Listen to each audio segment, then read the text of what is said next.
Hello, friends. I'm at Marina Chiapas, near the city of Tapachula, along the southern part of Mexico's Pacific coast. In this episode, I'm going to talk about solo sailing at night. It's all about judgment, baby. Let me show you this. My name is Rick.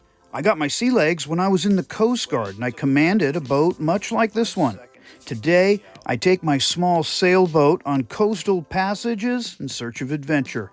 In this season, I'm heading south from Banderas Bay with the intention of returning to the Caribbean Sea via the Panama Canal. Living the pirate life. Okay, so season 4, episode 12, we're going to talk about.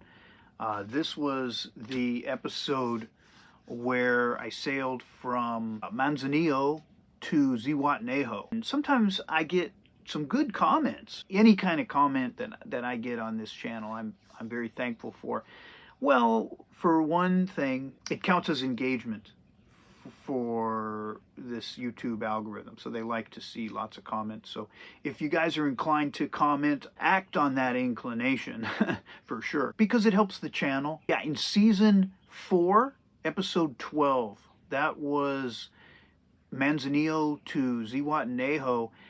Towards the end, I got to talking about how I do solo sailing at night. I mentioned that I was setting my alarm for every 15 minutes, and I'd wake up and I step out to the cockpit and I do a scan, and then I'll go and lay down. It's not really deep sleep, because you're awake for maybe 2 or 3 minutes, you do a scan, double check that everything's cool, and then you just lay down and you kind of close your eyes. It's light sleep, but you do get some sleep. But that raised some questions. But there was one comment that I just want to take a moment to talk about. So I'm just going to synopsize this comment. I took a couple of notes. Basically, he said, wouldn't it be more safe, rather than doing the 15-minute interval with the scans, to anchor at night and get some rest? And the answer to that question is absolutely, 100%. It would be better. And I just kind of want to expand on that, because as I was replying to that comment, it occurred to me that, there's a lot of nuance to how one makes decisions when solo sailing. Not everybody does long distance coastal sailing like I'm doing.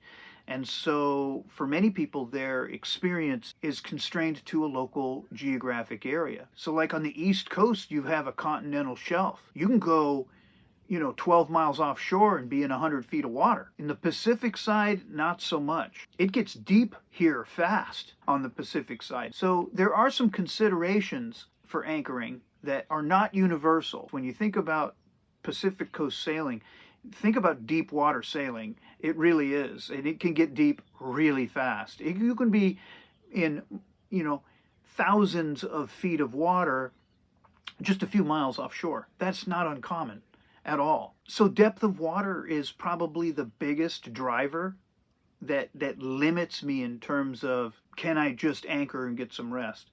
I can tell you that if there's an anchorage available, I'm taking it. I like sailing at night, don't get me wrong, but it exhausts you. If you go multiple nights without sleep or with minimal sleep, it affects you. And you can see that in my videos, and I talk about it. So for me, the longest coastal passages that I've made solo have been 4 days and 3 nights, and I've done that 3 times. They don't all wear me out to the same degree. Like when I crossed Tehuantepec, the weather was great and there was no traffic. Nobody wants to be out there in the middle of Tehuantepec. Most people do the whole 1 foot on the beach thing. So there's nobody out there. So I was out there by myself. So I wasn't at 15-minute intervals. I was at 1-hour intervals. And I still never saw anybody. A lot of it is a judgment call. It really, really does come down to judgment. Which brings me to another point. I'm going to come back to the judgment thing. But first I want to address this anchoring thing. I mean, there's all kinds of things you can talk about anchoring, right? You can talk about protection from wind, waves, current. I wish there were more of these little bays. Anchoring's a complex subject, right? How much road do you have on your boat? What's the depth of water? How much scope do you need? What kind of chain do you have? How heavy is your chain? How heavy is your anchor? What type of anchor do you have? Do you have enough room for a swing circle? There's lots of things to think about when you're anchoring.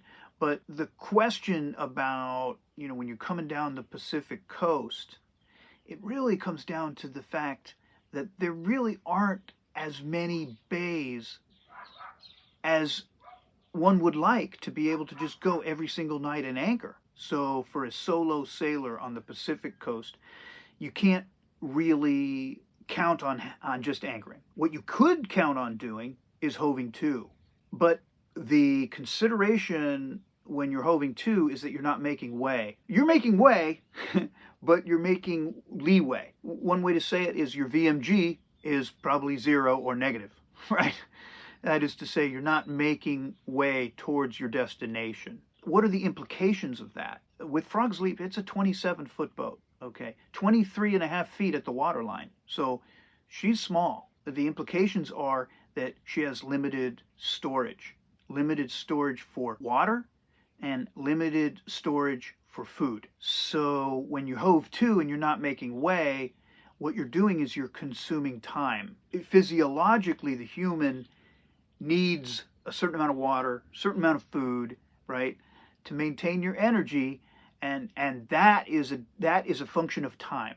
Frog's Leap is small boat, and she has a limited ability to provide for my life support. I'm really fond now of talking about the kind of sailing that I'm doing on Frog's Leap as survival sailing. How much water do you have on board? How much water are you consuming?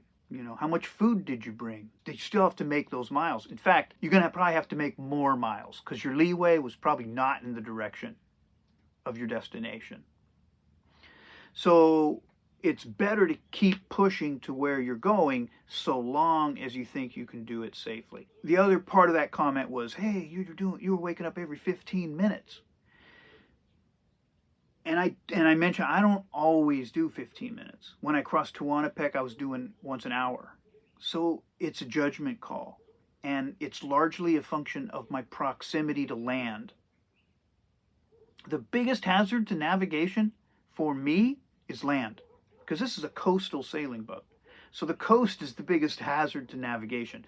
The closer I have to sail to the coast, the shorter that time interval has to be. Then there's collision avoidance, and so you're making a judgment about how much traffic is in the area. If there's a lot of traffic, it's a lot like being close to shore. You're going to have to make that interval shorter. Last year, coming down, my intervals were shorter also because I had AIS, but it was being delivered to my iPhone and my iPad via a Wi-Fi hotspot. This is a problem because I don't keep my iPhone or iPad running continuously on the boat. It's not continuously connected to power. Oftentimes it's in my pocket, and I'm using my phone for different things. And when you put an app into the background, it's not running. So you can't really count on your iPhone or your iPad if you're going to put these apps in the background to provide you a 24/7 AIS watch with an alarm. So last year, I had no 24/7 AIS watch with an alarm. Now, you'll remember in season 3, after I got to La Cruz, the handset on my old Garmin radio was starting to fray out, which was fine with me because I didn't really like that radio, because I know there are radios out there that have an AIS plotter. You get a radio with an AIS plotter, now you've got an AIS 24/7 CPA alarm. So usually I'll set it for a 12-mile range and a 1-mile CPA. So if that computer in there recognizes a contact that's going to have a CPA of less than 1 mile, I start getting an alarm. And that alarm doesn't shut off until that CPA opens up. Since proximity to expected traffic drives this judgment call of how often am I going to be waking up, now that I have this alarm, it's better. I can have a little more flexibility. I'm not going to say it's going to be 15 or 20 or 25 minutes. It's going to depend. How close am I to shore? What's the expected traffic? Those kinds of things. The other thing to keep in mind, I don't transmit AIS yet. I will eventually. When I do, boy, that's a real big game changer. Most boats will have an alarm on AIS, or they'll have some way that they can see other boats on AIS. But not all boats are transmitting. So if you're transmitting, you really have an advantage because other people can now maneuver around you. That's really great. You really have to understand the systems that are available, the systems that you have, the nature of, the traffic situation, and the nature of the sailing that you're involved in.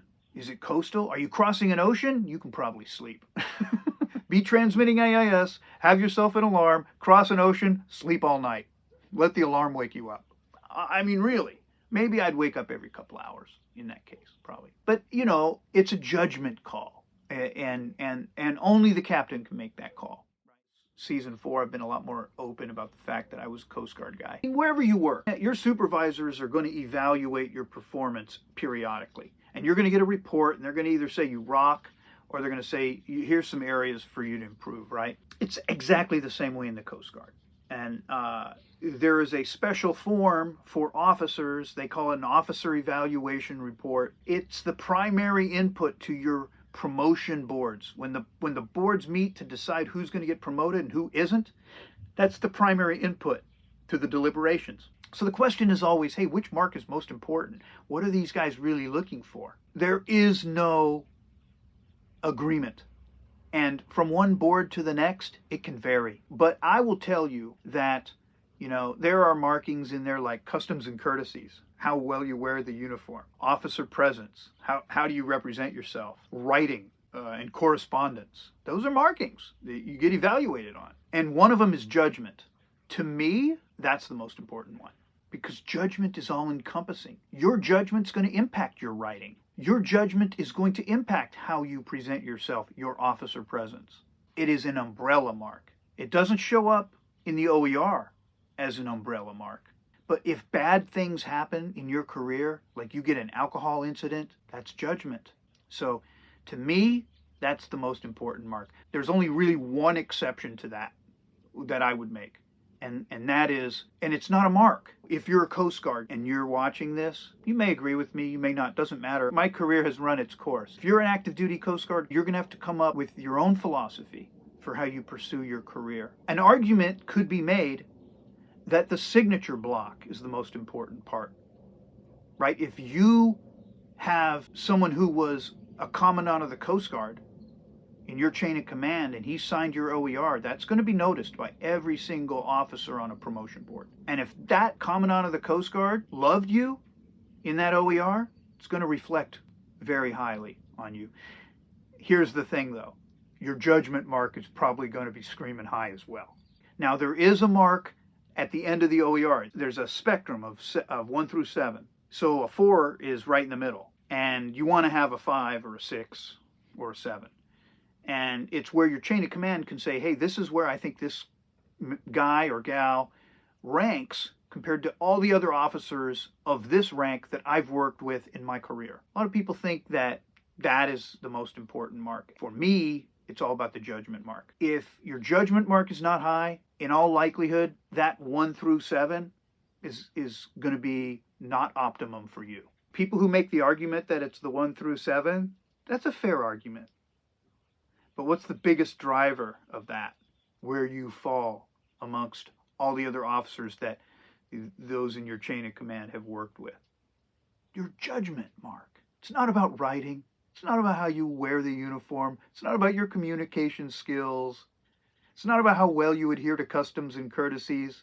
It's about your judgment. It permeates all aspects of your life. Even your behavior at the bar. Do you buy that other drink? Do you call the cab? Or do you get behind the wheel? Everything. When I was replying to that comment, made me feel like many of the times where I'd have conversations with my peers about OERs, what's the most important mark? And of course, I always took the position it was the judgment mark. And here's another instance where I'm saying, look, with regards to, is it 15 minutes? Is it 20 minutes? Is it half an hour? Is it an hour? It's judgment. Only the captain can make these decisions. Yeah, I felt like there were a lot of things I wanted to talk about, right? The question of hoving to or anchoring. Can you anchor? Would you hove to if you could? Of course you can. You can always hove to, right? Unless you've got a lee shore, in which case that was bad judgment. That's why I say it's all about judgment. Yeah. Well, thanks for watching this episode of Sailing Frogs Leap. I hope you enjoyed it. I don't expect that everyone's going to agree with me. And if you don't, put your 2 cents in the comments. It's all about engagement, and it helps the channel. And, more importantly, it might help someone else, because they read through the comments. So if you've got a different take on it, put it in there. Thanks for watching. I'll see you next week.